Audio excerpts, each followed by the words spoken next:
Assalamualaikum warahmatullahi wabarakatuh. Balik lagi di Mama Fauzan Channel. Hari ini kita mau ngobrol-ngobrol aja nih. Banyak banget dari kamu yang nanyain kalau misalnya anak speech delay di sekolahin bakal meningkat nggak ya kemampuan bahasanya. Makanya simak terus videonya. Sebelum ngobrol-ngobrol, aku mau ngasih tahu. Jadi tuh kemarin semingguan, aku tuh kayak seminggu yang lalu tuh kayak berutusan parah di sini. Terus aku make namanya series Acne Serum ya. Ini rangkaian Acne Series from Scarlet Whitening. Jadi tuh di sini ada krimnya, ada serumnya, sama ada sabunnya. Ini tuh ampuh banget buat ngilangin jerawat, terus meredakan kemerahan sama ngilangin berutusan-berutusan. Buat kamu yang belum tahu dan apa aja sih ingredientsnya, ini tuh keren banget dan harganya affordable. Simak terus video ini. Ini dia rangkaian Acne Series dari Scarlet Whitening yang tidak hanya bisa menghilangkan berutusan dan jerawat, juga melembabkan, menghidrasi kulit, menyamarkan pori dan garis halus pada wajah. She calls me day and night. I'm sorry girl, you just don't make me feel right. I never meant to make you cry.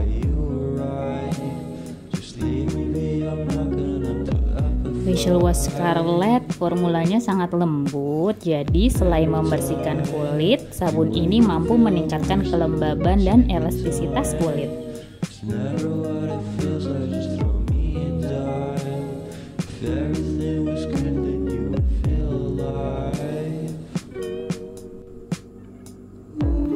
Acne Serum ini 15 ml, terus udah ada Bipom, bebas merkuri dan hidrokinon, serta cruelty free.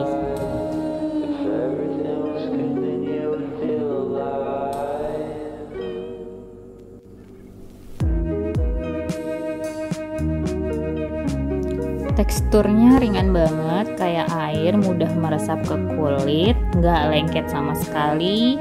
Terus ini mengandung tea tree, salicylic acid, jeju sika, licorice extract, dan vitamin C.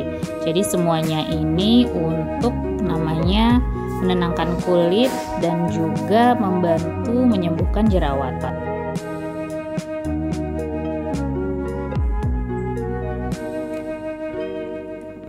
Untuk krimnya ada yang day and night. Jadi untuk day-nya ini 20 gram, mengandung double action salicylic acid, natural squalane, hexapeptide, natural vitamin C, triceramide, sama aquapeptide. Jadi selain untuk membuat kulit jadi terawat dan melindungi dari jerawat, juga tidak membuat kulit menjadi kering. Karena bahan-bahannya itu mengandung antioksidan, anti kerut, dan juga bikin glowing.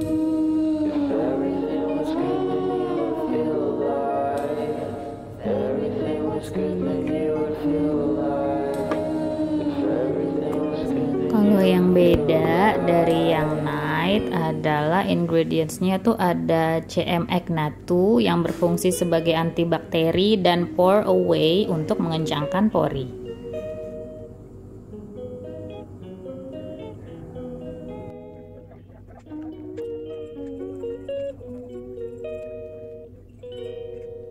She calls me day and night. I'm sorry girl, you just don't make me feel right. I never meant to make you cry. You were right. Just leave me be, I'm not gonna put up a fight. Every time you wake up feeling worse and then you check the time. It's never what it feels like, just throw me a dime. If everything. Oke, kita lanjut nih ngobrol-ngobrolnya. Jadi kalau misalnya anak kamu udah umur 3 tahun, Mam, apa aku masukin ke PAUD aja ya biar bahasanya meningkat, terus ada kemampuan sosial juga? Jawabannya adalah belum tentu. Jadi Kalau misalnya kamu sekolahin terus kamu berharap pada gurunya bahwa oh anak aku nih bakal ngikutin temennya ngomong, bakal pintar bersosialisasi, itu tuh belum tentu. Jadi kalau di sekitar rumah mama ada PAUD atau TK atau SD inklusi, itu bagus banget karena bisa dibilang itu sekolahnya siap gitu ya dalam hal guru, fasilitas, karena biasanya sekolah inklusi itu sudah termasuk sama terapi, kunjungan dokter, sama guru yang memang megang anak berkebutuhan khusus. Tapi kalau misalnya gimana nih Mam, di daerah aku nggak ada. Nah, apa nih solusinya? Jadi Mam cek dulu kemampuan bahasa anak pakai VB-MAP. Biasanya anak yang memasuki area kognitif akademis ya, mulai belajar calistung, itu udah berada di level 3 VB-MAP. Nah, VB-MAP itu apa?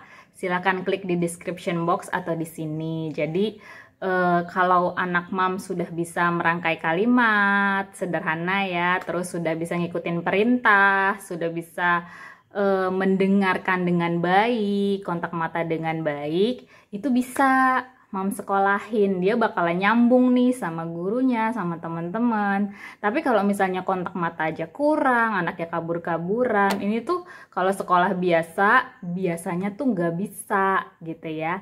Jadi coba ngobrol sama kepala sekolahnya, ceritakan dengan jujur masalah keterlambatan ini, kemudian bicara dengan jelas bahwa oh anak saya harus diawasin, anak saya harus diajarin cara bermain. Sepertinya tuh harus ada kalau PAUD itu biasanya anaknya tuh 2 sampai 3 orang tuh diajarin ada yang namanya terapi bermain. Jadi bener-bener diajarin nih caranya main. Oh, aku duluan ya, terus nanti kamu caranya ngantri, caranya pinjem mainan, beresin mainan bersama, nggak boleh marah-marah dan sebagainya.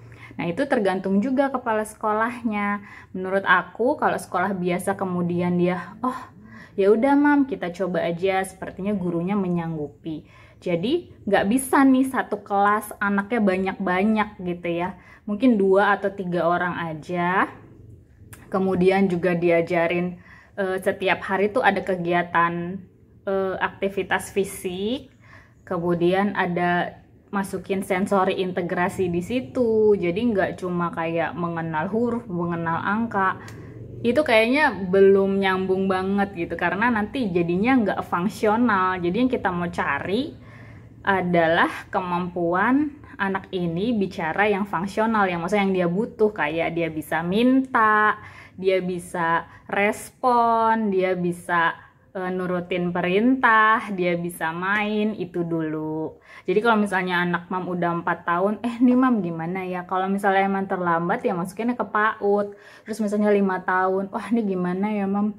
Ya kalau misalnya dia emang susah banget, nggak bisa diem dan nggak ada kontak mata sama sekali, nggak bisa ngikutin perintah, ya kamu jatuhnya masukin ke PAUD juga. Jadi downgrade gitu, levelnya mesti diturunin. Jadi kita nggak biasa nih yang namanya ngarepin guru atau kepala sekolah di rumah. Yang ada tuh cuma komunikasi aja, hari ini belajar apa ya gitu. Dan terapinya itu juga harus jalan. Mungkin Mam bisa minta gurunya untuk jadi memberikan privat gitu ya di rumah. Tapi bukan calistung, mungkin bisa dipelajarin dulu nih anak Mam nih suka apa, kebisaannya apa, dari situ. Jadi nanti dari hal yang dia suka, misalnya dia suka mobil-mobilan, kita masukin berhitung dari main mobil-mobilan, kemudian membacanya juga tentang buku mobil-mobilan, terus kemudian bermainnya juga main mobil-mobilan, tapi nanti istilahnya pinjem anak tetangga atau ngajakin teman sekolahnya main gitu ya, ya Mam keluarin makanan lah atau keluarin biaya sedikit untuk mereka bisa interaksi ya, misalnya traktir atau kita emang bayar gurunya sebagai kayak les privat gitu ya. Menurut aku itu lumayan lah bisa jadi terapi bermain kalau Mam nggak ada klinik tumbuh kembang dan nggak ada sekolah inklusi. So, jangan buru-buru anaknya dimasukin ke level yang seperti tetangga-tetangganya mam masukin gitu ya. Misalnya anaknya umur 4 tahun kan masuk TKA, tapi mam lihat kondisi di level mana VB-MAP anak ini berada gitu. Kalau misalnya umur 4 tahun masih level 2, ya jangan TKA, turunin dulu ke PAUD kayak gitu ya. Udah 5 tahun teman-teman udah TKB nih mam, gimana ya? Ya gak siap gitu loh, mungkin coba dulu TKA atau PAUD gitu. Dan kalau misalnya udah 6 tahun nih mam, kok minta aja nggak bisa, ngerangkai kalimat aja nggak bisa, ya jangan dimasukin ke SD, kasihan banget, mam stres, anaknya stres, dan juga nggak dapet apa-apa. Jadi semua keputusan ada di mam ya. Aku disclaimer, mam mendingan di sekolahin aja deh, soalnya nggak ada temen. Iya bisa-bisa aja, tapi di rumah tuh tetap mesti terapi. Kalau bisa pakai ABA, karena itu kan udah scientific resultnya tuh udah banyak ya, udah banyak berhasil. Terus di sekolah juga jangan lupa komunikasi dengan kepala sekolah terus, karena kalau tiba-tiba anak mami bilang, anaknya nih nggak bisa ngikutin nih mam, terus tiba-tiba dikeluarin, kan kasihan ya anaknya. Karena kalau mam nggak jujur dari pertama, anaknya punya banyak masalah keterlambatan sosial, jadi kepala sekolahnya juga kasihan gitu kan. Dia mau ngimbangin juga, dia harus bilang ke gurunya juga, oh anaknya kayak gini, gurunya tidak siap, kan kasihan juga ya mam. Jadi baik-baiklah sama gurunya, sering traktir, mungkin bikin privat bermain di rumah, kayak gitu sih. Bisa nih dari kalau misalnya nggak ada klinik tumbuh kembang ya, dan nggak ada sekolah inklusi, gitu sih kesimpulannya. So, thank you ya yang udah nonton sampai habis. Sampai ketemu di video aku berikutnya.